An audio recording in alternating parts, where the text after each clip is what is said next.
அன்பான மக்களே, நம்மளோட ஐயனார் துணையில் வந்துட்டு இன்றைக்கி எபிசோடு வந்து நம்ம எதிர்பார்க்காத விஷயம்லாம் நடந்துருச்சுங்க.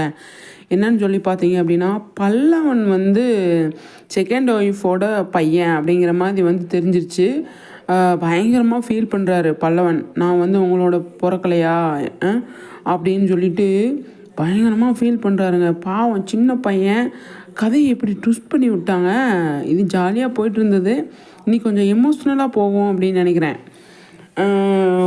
அதாவது அவங்க அப்பாட்ட வந்து இந்த ஃபோட்டோவில் இருக்கிறது யார், இது நான் தான், ஆனால் இந்த என்னை தூக்கி வச்சுருக்கிறது யார் அப்படின்னு கேட்கும்போது வந்து இதுவ தாண்டா அவங்க அம்மா உன்னை பெற்றவ அப்படின்னு அவர் சொல்லிவிட்டு போயிடாரு. இங்கே வந்து பார்த்திங்கன்னா பசங்க எல்லாருமே பயங்கரமாக ஷாக்காயிட்டு இருக்காங்க.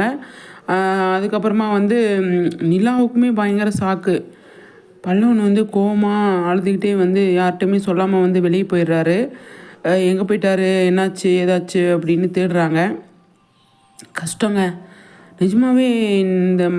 இது இன்றைக்கி எபிசோடு வந்து பயங்கர எமோஷ்னலாக இருந்துச்சு அப்படின்றது தான். அந்தளவுக்கு சூப்பராக வந்து கொண்டு போயிட்டாங்க. பல்லவன் லாஸ்ட்டு கடைக்குட்டி செல்லமாக வந்து இவ்வளோ நாள் இருந்தார். இப்போ வந்து இன்னும் செல்லமாக பார்த்துப்பாங்க. இருந்தாலும் அவர் மனசில் வந்து நம்ம தனி வேறு அப்படிங்கிற மாதிரி பட்டுருச்சு இல்லையா. அதுக்கப்புறமா எந்த மாதிரி கொண்டு வர்றாங்க அப்படிங்கிறது தான் நம்ம பார்க்கணும். நிலாவுக்கும் பல்லவனுக்கும் நல்ல பாண்டிங் க்ரியேட் ஆகிருக்கு. சேரனுக்கும் பல்லவனுக்கும் நல்ல பாண்டிங் க்ரியேட் ஆகிருக்கு. இதெல்லாம் வந்து பார்க்கும்போது அவ்வளோ ஹாப்பி. எல்லாருமே வந்து நல்லா மிங்கிளாக இருக்காங்க இல்லையா. அதில் தான் கொஞ்சம் எமோஷ்னலாக ஆயிடுச்சு. பார்ப்போம் அடுத்தடுத்து என்ன நடக்குதுன்னு சொல்லிட்டு. சரிங்களா. ஐயனார் துணை செமங்க, சூப்பராக வந்து கொண்டு போயிட்டுருக்காங்க. இனிமேல் பயங்கரமாக இருக்கும் அப்படின்னு தான் நான் நினைக்கிறேன். சாதாரணமாலாம் காமெடியை பண்ணிட்டு கொண்டு போக மாட்டாங்க. பயங்கரமாக திருவிழா கதையை வேறு மாதிரி ட்விஸ்ட் பண்ணி விட்டுருக்காங்க. பார்ப்போம்.